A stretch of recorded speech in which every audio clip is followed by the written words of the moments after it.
সোনা সংসারে সব বন্ধুদের স্বাগত। আজকে আমি রান্না করব বন্ধুরা সজনে ফুল দিয়ে আলু আর সজনে ফুল দিয়ে আমি মটি মাছ ভাজা করে দেখাবো। বন্ধুরা এখানে আমি সজনে ফুল নিয়ে নিয়েছি আর ছোট ছোট করে, ঠিক এইভাবে ছোট ছোট করে আমি আলু কেটে নিয়েছি, কাঁচা লঙ্কাটা আমাদের স্বাদ মতো নিয়েছি, আর নিয়েছি এখানে মোয়াটি মাছ নিয়েছি। আমার লেগেছে। রেসিপিটি শুরু করার আগে বলো লাইক করবেন, শেয়ার করবেন, আর নতুন নতুন রেসিপি দেখতে গেলে আপনারা চ্যানেলটিকে সাবস্ক্রাইব করে নেবেন। ঠিক যেভাবে খাই ঠিক আপনাদের সেভাবেই দেখাবো। তো চলুন শুরু করা যাক। তো বন্ধুরা আমি গ্যাস ধরিয়ে দিয়েছি, কড়া আমি বসিয়ে দিয়েছি, কড়া আমার গরম হবে। তো বন্ধুরা আমার কড়াটা গরম হয়ে গেছে, এবার তেলটা দিয়ে দেব।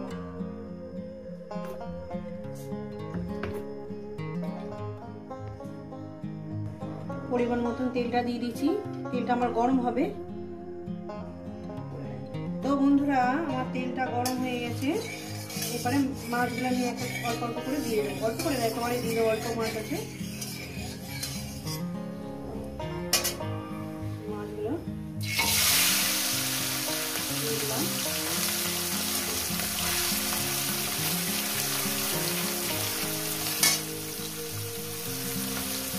তো বন্ধুরা আমার এক পিস হয়ে গেছে, আমি ওপর থেকে উল্টে দিই।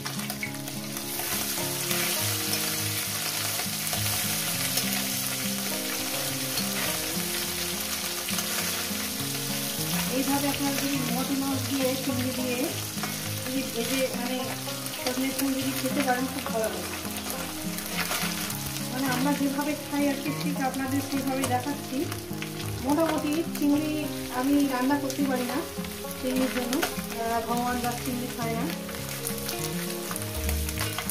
তাই মাছগুলো ভালো করে ভেজে নিই। তো বন্ধুরা আমি মোটি মাছগুলো সুন্দর করে ভেজে নিয়েছি, এবার এটা তুলে নেব।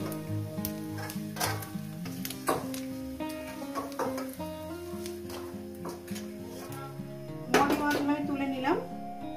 এরপর দিয়ে দেবো এখানে আমি এই তেলের মধ্যেই করবো, আর এক্সট্রা কোনো তেল দিলাম না। আমি দুটো শুকনো লঙ্কা ফাটিয়ে দিলাম ফ্লেভারের জন্য।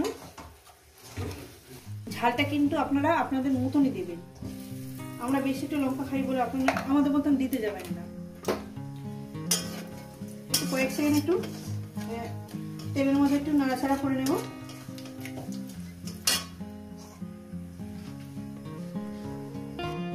এরপর কি করব, আমি এর মধ্যে আলুগুলো দিয়ে দেবো।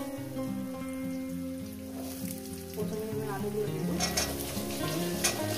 আলুগুলো দিয়ে আমি মিনিট 2 ধরে ভেজে নেব। আলুগুলো দিয়ে দিয়েছি, আলুগুলো সব আমি দিয়ে দিয়েছি। এরপর কি করব, পরিমাণ মতন আমি লবণটা দিয়ে দেবো, দিয়ে এটা মিনিট 2 ধরে ভেজে নেব। দিয়ে দেবো এখানে হলুদের গুঁড়োটা, হলুদের গুঁড়োটা দিয়ে দেবো, দিয়ে দিলাম। একেবারে জন্য দিয়ে দিলাম, পরে আলাদা করে আমার দিতে লাগবে না। প্রায় 2 মিনিটের মতো আমি করবো।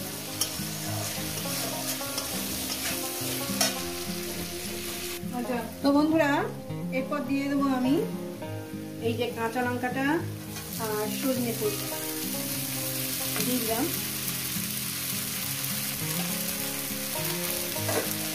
দিয়ে এটাকে ভাজবো। আমার মায়ের রান্না হাতটা খুবই ছোট, দুজনে মিলে মা নিয়ে দুদিন করে রান্না হচ্ছে।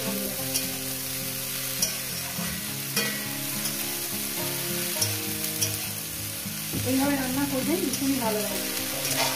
আর অন্য কোনো সবজি দেবেন না, দিয়ে মানে কি বলবো একটু ইয়ে হয়ে যাবে, ঝরঝরে থাকে, কাদা কাদা কাদা থাকে।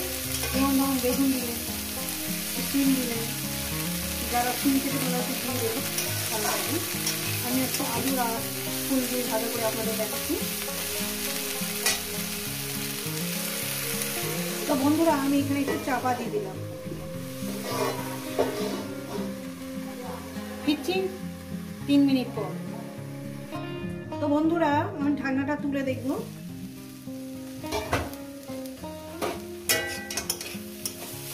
দেখুন কত সুন্দর আমি আস্তে আস্তে ভেজে নিচ্ছি। একটু চাপা দিয়ে ভাজলে আপনার ফুলটা একটু সফট নরম হয়ে যাবে, জল দিতে লাগবে না। চাপা দিয়ে ঘেমে যেটুকুনি জল পড়বে তার মধ্যেই হয়ে যাবে। তা আমি এভাবে চাপা দিয়ে দিয়ে রান্নাটা করবো। আর দিয়ে দেবো এর মধ্যে মাছটাকে দিয়ে দিলাম। আমি আরও চাপা দেবো, মিনিমাম আরও 2 মিনিটের জন্য আমি এবার চাপা দেবো। তো ফিরছি আরও 2 মিনিট পর। ঢাকনাটা খুলে আমি দেখবো। দেখেন বন্ধুরা কত সুন্দর আমার সফট নরম হয়ে গেছে। একটু জল লাগেনি, একটু তেল বেশি আমার লেগেছে হয়তো।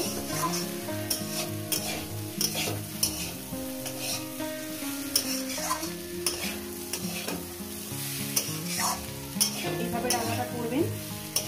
ভাজাটা আমার কমপ্লিট হয়ে গেছে। আরো 1 মিনিট একটু নাড়াচাড়া করে এটাকে আমি নামিয়ে দেখাচ্ছি। আর 1 মিনিট ভাজবো।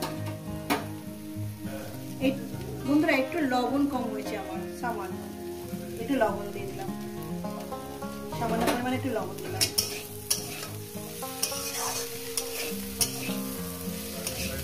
দারুণ টেস্ট, শরীরে খুবই উপকার। এইভাবে যদি আপনারা বানিয়ে খেতে পারেন, আপনাদের পছন্দ মতো সবজি দেবেন। আমি আজকে আলু দিয়ে শুধু ভাজলাম, মটি মাছ দিয়ে। এখানে আপনি আলু, বেগুন, শিম দিয়ে মটি মাছ দিয়ে ভাজা করতে পারেন, তাতেও ভালো লাগবে। তো বন্ধুরা আমার ভাজাটা কমপ্লিট হয়ে গেছে, এটা আমি নামিয়ে দেখাচ্ছি। তো বন্ধুরা দেখুন দেখতে কত সুন্দর হয়েছে না? বিশ্বাস করেন খেতেও কিন্তু খুব সুন্দর। এবং এই সজনে ফুল শরীরের পক্ষে খুবই উপকার। এইভাবে অবশ্যই বাড়িতে বানিয়ে খাবেন। আর কেমন হয়েছে জানাবেন।